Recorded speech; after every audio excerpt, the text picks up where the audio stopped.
Any poetry so far? Alright, that's cool, that's good times. Right, okay, next person up, a big warm welcome to Antonia Seaward.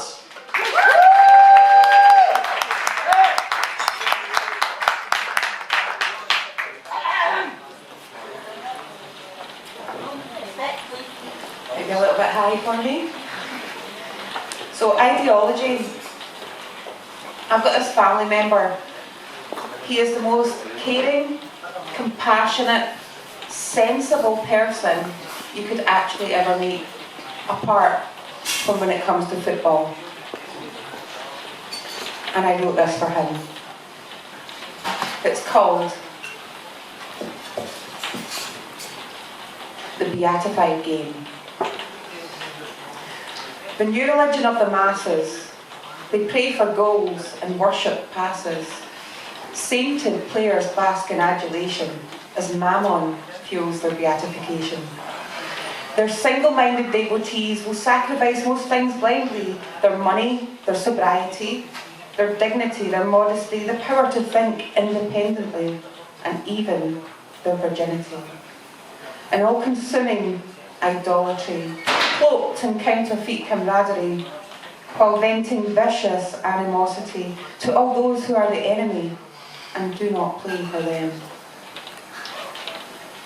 From a very tender age, the children they indoctrinate, they eulogise, pontificate, in plain song, terrace chants create, and then they transubstantiate a children's game made consecrate. Within temple, stadiums, holy gates, they build their church. And when it reaches fever pitch, their deities have grown so rich. The devotees make pilgrimage in hopes of gaining benediction on revered expensive memorabilia or a photograph for their collection, to testify fanatical affection for these venerated men, their holy grail. But still, as mad as it may seem, always exists the sacred dream to play for your favourite football team.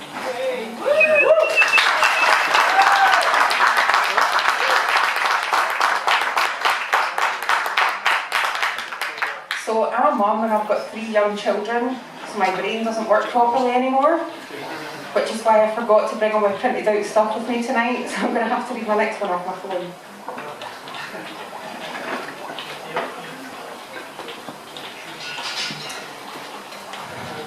It's called The Brexit Folly, and it's basically my version of Lewis Carroll's Jabberwocky.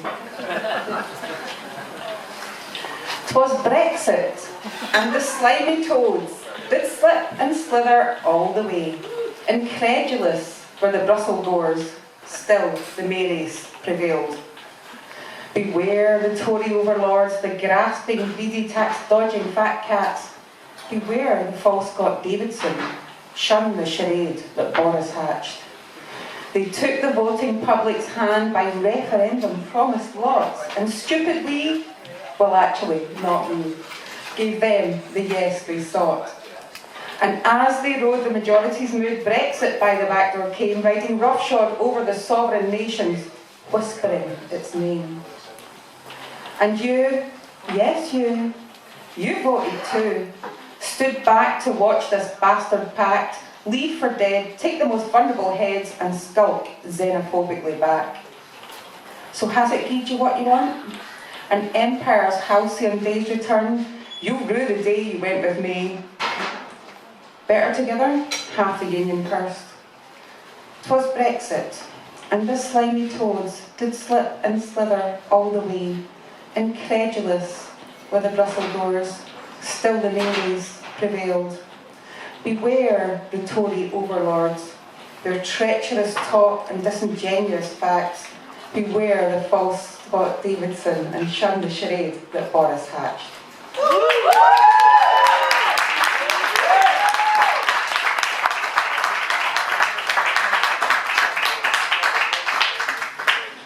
So as its ideology, I think they were both ideological.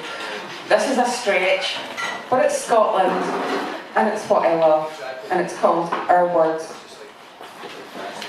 It is in our blood in Scotland, in our lochs and mountains too, the braes and the glens, the burns and the bens. It is embedded within their beauty, eternal, like a song carried on an age's tune. We have always had this musical, rhythmic poetry coursing through our veins, bleeding out from glow-and-dusted hillsides, devil's cauldrons and fairy rings. Words that were chanted from the ancients to appease the Shiachin. Stories told in ballad form or sang to walk the cloth. Carried on a squall across the seas to foreign shores that would be home, sometimes by force, often by necessity. The language of our mothers while at breast, words whispered close in a loving, lilting, sing-song voice. In the language that we found for the things around us, our silver darlings, our uskeba, our bairnies' smiles as they curry in close. It is in the unspoken, the sunset song, our imagined corners and our red, red rose. They can be terrifying, beautiful, filled with sadness, or fueled by love. No matter, these are our words, and they are in our blood.